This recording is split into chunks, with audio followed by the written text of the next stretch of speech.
자, 그 다음에 3번, 4번, 5번 문제는 여기도 내가 이제 수업을 했는데 거의 기본적인 수업이고 암기를 하면 맞출 수 있는 수업이기 때문에 여기도 수업을 좀 건너뛸 거고 6번, 7번 문제를 해설을 할 거고 이것까지 하면 거의 끝나지 않을까 싶어.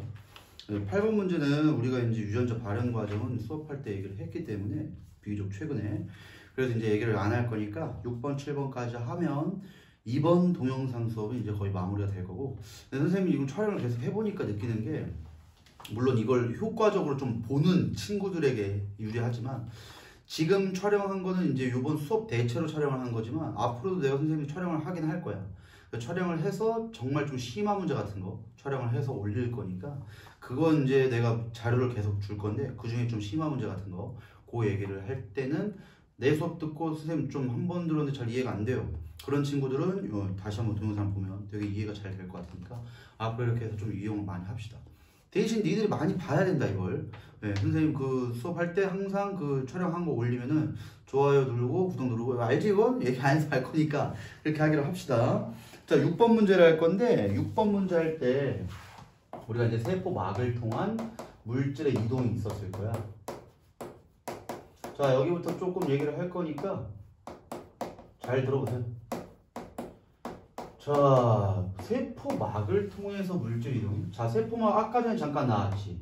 세포막은 기본적으로 누가 있다 그랬어? 인지질이라는 새끼가 이중충으로 되어 있어. 요게 세포막의 기본 성분인데 중간중간에 무엇도 끼어 있다 그랬니? 막단백질이라는 단백질도 끼어 있다 이렇게 한번 봐야 돼. 자 너네 문제가 조금 짜증나는 문제는 첫 번째 여기가 안쪽인지 여기가 바깥쪽인지를 안 줘. 그래서 너희들이 물질의 이동 방법을 완벽하게 알아야지만 문제를 풀 수 있어. 자 첫 번째 세포막을 통한 물질의 이동은 가장 기본적으로는 단순 확산이라는 방법이 있었을 거야. 자 단순 확산은 어디를 통과한다 이 정도는 알아야 돼. 인지질 이중층을 직접 통과하는 거야. 자 대신에 간단히 생각해도 자 여기를 이렇게 해가지고 세포 안쪽이라고 난 먼저 얘기를 해보자. 자 문제마다 이건 안 줄 수 있다 그랬다. 너네가 입자의 양으로 농도로 비교를 해야 돼. 자 첫 번째 방법은 인지질 이중층을 직접 통과하는 방법. 이게 단순 확산이거든. 자 근데 딱 보니까 일로 통과하려면 얘보다는 조건이 있겠지. 그래서 인지질 이중층을 직접 통과하는 단순 확산을 하려면 조건이 뭐다? 크기가 굉장히 작던가 아니면 뭐여야 돼? 지질에 대한 용해성이 커야 된다. 자, 왜 지질에 대한 용해성이 커야 되냐면 인지질 이중층 때문에야. 요 인지질이라는 걸 잘 뜯어보면은 머리 부분과 꼬리 부분으로 나뉘어. 이 머리는 누구랑 친하댔냐? 친수성 머리야. 누구랑 친하냐? 물과 친해. 그 다음에 여기 부분 소수성 꼬리 부분이라고 하거든. 얘는 물이랑 친하지를 않아. 그러니까 결국은 물질이 있는데 일로 이동을 하려면 여기랑 여기는 별 의미가 없어. 만약에 친수성 물질이라고 한다면은 여기 머무르는 게 좋겠지. 여기도 여기 머무르는 게 좋고. 뭐로 통과해? 통과 못하는 거야. 지질에 대한 용해성이 크면은 일로 야 난 니랑 싫어 임마. 나 니랑 친해. 일로 쑥 들어가서 쭉 내려가는 거야 그냥. 그래서 지질에 대한 용해성이 커야 된다. 자 대신에 단순 확산하는 종류는 좀 기억을 해야 된다. 누가 여기를 통과 안 됐냐? 얘랑 완전 반대 물질이지. 물이 통과해. 아니 쌤 이거 무슨 소리예요? 물이랑 친한 애가 못 통과한다면서요. 그 뜻이 아니고 물은 너무 크기가 작아. 그래서 그냥 통과할 수 있는 거야. 자 이렇게만 생각하면 쉽다. 그 다음에 대부분의 기체, 산소 기체나 이산화탄소 기체가 여기를 통과해. 나머지는 거의 안 나오니까 얘네 세 가지만 알고 있으면 돼. 자, 그 다음 두 번째 막단백질을 통과할 수 있는 방법 뭐라고 했지? 촉진확산이라고 했을 거야. 자, 촉진확산은 지금 내가 얘기한 것처럼 막에 있는 단백질을 직접적으로 통과해. 그럼 막에 있는 단백질을 통과한다? 여기 통과 못한 애들이 통과한다 이렇게 생각하면 돼. 그래서 크기가 좀 크던가 아니면은 대부분의 수용성 물질도 통과를 하는데 한 가지는 더 기억하겠다. 뭘 기억하랬냐? 금속 이온들. 얘네들은 무조건 촉진확산한다. 이렇게 알아야 돼. 그래서 촉진확산되는 대표적인 물질들을 본다면 누구였니? 우리가 이제 세포할 때 필수적인 포도당이나 아미노산 이런 것들은 상대적으로 크기가 크기 때문에 촉진확산을 한다. 자, 여기서 중요한 표현이 한 게 나왔어. 확산이야, 확산. 확산이라는 거는 어떤 농도에서 어떤 농도로 가는 거야? 이거 기억 잘해라. 고농도에서 저농도로 물질이 이동하는 거야. 다음, 확산은 에너지를 소비한댔어, 안 한댔어? 이거 기억 잘해. 확산은 에너지를 소비하지 않아. 에너지 없이 그냥 퍼져나가는 현상이다. 자, 그러려면은 첫 번째, 여기는 첫 번째 단순 확산이라는 게 될 때 물질의 양이 이만큼이 있대. 그럼 확산해서 밑으로 내려와야 되지. 그럼 여기가 고농도고 여긴 저농도여야 돼. 그럼 여기는 입자가 어떻게 돼야 돼? 이렇게 돼야 돼. 그 너네도 이제 문제 풀다 보면은 이렇게 입자가 있고 이렇게 입자 있으면은 당연히 확산이니까 위에서 아래로 내려온다. 이렇게 본다. 자, 근데 어떤 물질이 여기에 이만큼이 있는데 얘는 나트륨 이온이야. 칼륨 이온이라고 합시다. 실제 내용은 칼륨이니까. 칼륨 이온이 이만큼 있대. 근데 칼륨 이온이 여기는 이만큼이 있어. 그럼 어디서 어디로 갈래? 일로 가지. 이게 촉진확산이야. 무조건 확산은 고농도에서 저농도로 간다. 이렇게는 알아야 된다. 자, 그 다음에 확산과 단순 확산과 촉진 확산을 내가 비교하는 그래프를 한 개 줬을 거야. 단순 확산과 촉진 확산 그래프 이거 기억 잘해야 된다. 이 문제는 효소 부분에서도 나올 거고 그 다음에 여기 확산 부분에서 나와. 그래프가 이렇게 되는 그래프가 하나 나올 거고 세로축은 확산 속도야. 가로축은 시간이고. 자, 근데 요 그래프가 A라고 친다면은 B 그래프는 이렇게 될 거야. 자, A가 누구고 B가 누구였냐? A가 단순 확산되는 그래프고 B는 촉진 확산되는 그래프다. 자, 그러면 이유를 알아야지. 왜 이렇게 되는지. 첫 번째, 단순 확산이라는 거는 인질 이중충을 그냥 통과하기 때문에 시간이 아니구나. 농도다. 미안하다. 물질의 농도 차이가 이만큼보단 이만큼에서 농도 차이가 심한 거지. 그럼 밖에와 안쪽의 농도 차이가 심하니까 빠르게 이동하는 거야. 속도가. 여기 느리고. 그래서 느리고 빠른 거는 농도가 중요한 역할을 하고 그게 단순 확산은 그냥 농도가 증가하면은 속도가 계속 증가. 요런 그래프인데 촉진 확산은 가다가 굉장히 초반엔 반응 속도가 빠르다가 여기 이후로는 반응 속도가 더 이상 증가하지 않아. 내가 이거 중요하다 그랬다. 왜 더 이상 증가하지 않는다라고 했냐? 막 단백질의 포화 상태가 되었다. 이 표현 기억 잘해. 막 단백질이 포화되었기 때문에 더 이상 빠르게 증가하지는 않아. 자, 요 그래프랑 거의 비슷한 게 있었지. 효소 그래프야. 효소. 효소 또한 요 그래프랑 거의 비슷하다. 효소도 기질과 효소가 결합해가지고 생성물을 만들어야 되는데 초반엔 좀 빠르게 증가하다가 효소도 포화되면 더 이상 증가할 수가 없어. 그래서 요 정도는 기억을 잘 합시다. 자, 지금 문제 한번 풀어볼게요. 6번 문제. 6번 문제 보면은 자, 가를 먼저 보면 A가 밖에서 안쪽으로 들어왔지? 근데 밖에 보니까 고농도라고 써 있을 거야. 그래서 항상 고농도에서 저농도로만 온다. 이렇게 보면 되고 B도 보니까 B도 밖에서 안쪽으로 들어왔는데 어디를 통과했어? 막단백질을 통과했다. B의 방법이 촉진 확산이고 A의 방법이 단순 확산이다. 이렇게 얘기하면 돼. 근데 나의 그래프에서 1번과 2번 줬지? 그게 요거야. 1번이 지금 A에 대한 거니까 단순 확산이다. 그 다음에 2번이 B에 대한 거니까 촉진 확산이 되겠다. 이 정도까지만 알면 되겠다. 자, 기억해 봅시다. 폐포와 모세혈관 사이의 기체는 기체 동그라미 쳐. 기체는 단순 확산이야. 이거 기억 잘해. 기체는 단순 확산. 그래서 A가 이동하는 방식으로 세포막을 통과한다. 맞지? A가 단순 확산이야. 기억해 봤고 니은보기 B의 이동 속도는 나의 1과 같은 형태를 나타낸다. B는 촉진 확산되는 애야. 그러면 나의 두 번째 이런 그래프를 따라서 가야겠지?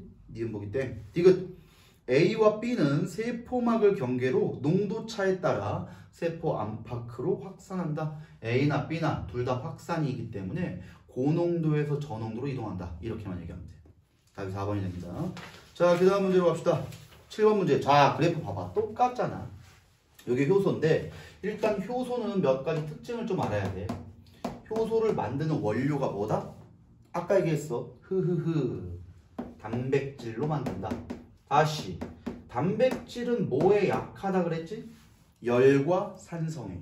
그래서 효소는 열에 굉장히 약한 특징을 가져.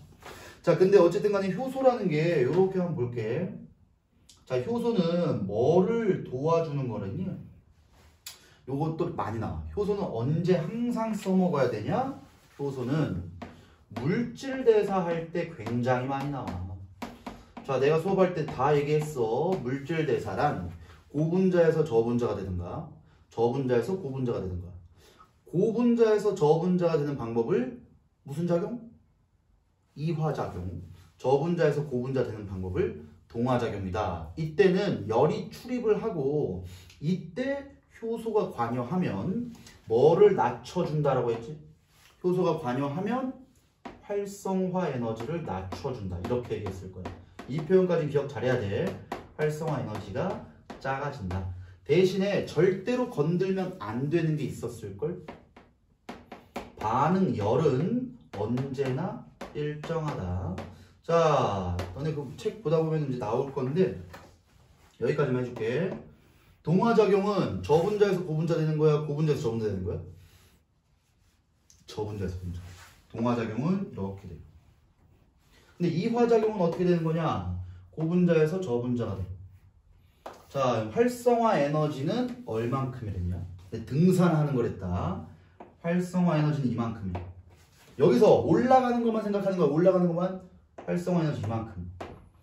이게 효소가 없을 때래. 그럼 효소를 사용하게 되면 이 정도가 돼. 활성화 에너지가 작아진다. 효소를 사용하게 되면 이 정도가 돼. 활성화 에너지 작아져. 대신 절대로 건들면 안 되는 거. 생성물과 반응물의 차이. 반응열. 생성물과 반응열의 차이. 반응열. 이건 변함이 없어요. 이 정도만 기억하면 돼. 자, 그 다음에 요렇게 생긴 놈이 여기에 쏙 들어가겠지. 이렇게 생긴 놈은 요 효소에 못 들어가. 그래서 하나의 효소는 하나의 기질이라는 표현이 있어. 기질. 반응물을 기질이라고 그래. 하나의 효소는 하나의 기질과만 딱 반응할 수 있다. 이걸 뭐라고 했지? 효소의 첫 번째 특징. 기질 특이성이 있다. 이렇게 얘기했어요. 하나의 효소는 하나의 기질과만 반응할 수 있다. 그래서 얘는 안 돼. 얘가 들어와. 쏙 들어오면은 요 그림이 되겠지. 그림 엄청 잘 그려. 자, 보면은 요 기질이 딱 들어온 모양이 이거야. 기질이라고 하는 놈이 효소랑 결합을 할 때 우리는 뭐라고 하냐? 효소, 기질, 복합체다. 이렇게 불렀을걸? 효기복. 효소, 기질, 복합체는 효소와 기질이 결합한 상태. 자, 그 다음에 제일 마지막 상황을 보면은 효소는 이렇게 될 건데 기질이 똑 떨어질 거야. 자, 잘 들어. 여기 원래 기질은 연결되어 있었어. 근데 이 효소 때문에 기질이 끊어진 거야. 그럼 이거 고분자가 저분자 된 거니? 저분자가 고분자 된 거니? 조금이라도 분자가 컸다가 잘라졌잖아. 그러면 고분자에서 저분자 된 거니까 무슨 작용했다? 이화작용했다. 이렇게. 이화작용이 뭐냐? 얘다. 고분자에서 저분자가 되는 이화작용. 이 효소에 대한 얘기야. 자, 그 다음에 기질을 잘라낸 요 두 개를 우리 뭐라고 하냐? 마지막으로 만들어진 물질. 생성물이라고 합니다. 생성물. 그래서 기질이 효소의 도움을 받아서 생성물로 쪼개지는 반응을 얘기한 거야. 근데 요 효소는 그대로 있네? 효소는 그대로야. 즉 효소의 두 번째 특징 뭐 할 수 있다? 재사용이 가능하다. 효소는 다시 쓸 수 있어요. 자, 문제 봅시다. 지금 가에서 효소 X라는 거 봐봐. 자, X에 결합할 수 있는 거 보니까 원래 동그라미가 4개짜리였지. 4개짜리가 효소 기질 복합체 형성한 다음에 밑으로 내려가니까 2개짜리로 잘렸지. 이 효소 또한 이화작용을 하는 효소를 얘기해 주는 거예요. 자, 그럼 기억 보여봅시다. 효소 X는 이화작용을 촉진한다. 맞지? 지금 잘라주면 이화작용한다 그랬어. 니은 보기 S2일 때 S1일 때보다 반응의 활성화 에너지가 작다. 자, 니은 보기 별표. 별표. 학교 시험에 굉장히 잘 나온다. 니은 보기. 자, 이건 무슨 뜻이냐면 활성화 에너지가 작대. 자, 지금 이 그래프랑 똑같다 그랬지. 근데 지금 첫 번째랑 두 번째 준 점을 보니까 S1은 여기야. 근데 S2는 여기야. 그럼 S1과 S2의 속도가 다르네? 활성화 에너지다. 이게 아니야. 활성화 에너지는 효소마다의 특징이야. 요 효소는 이만큼의 활성화 에너지를 줄여줘. 이거는 활성화 에너지는 절대 안 변해. 절대. 무조건 똑같아. 대신 반응 속도가 빠르냐 느리냐만 준 거야. 이제 분명히 니은복이 나온다 했다. 활성화 에너지 건들면 안 돼. 효소가 같으면 활성화 에너지는 같다. 이렇게 봐야 돼. 그래서 니은복이 땡. 디귿복이 S2일 때 효소 X는 더 이상 반응물과 결합하지 않는다.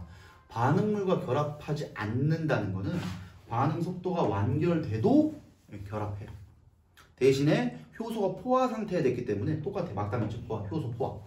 효소가 포화 상태에 되어 있기 때문에 더 이상 반응 속도가 빨라지지 않을 뿐이야. 대신 언제나 효소는 기질과 반응합니다.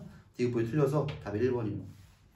자, 오늘 이렇게까지 하면 동영상 수업은 다 마무리가 됐을 거고, 선생님이 이제 지금 내가 수업 안 한 부분이 좀 있거든? 그 부분은 내가 이제 기본적인 수업, 그 다음 또 추가적으로 들어가야 되는 수업이 있어.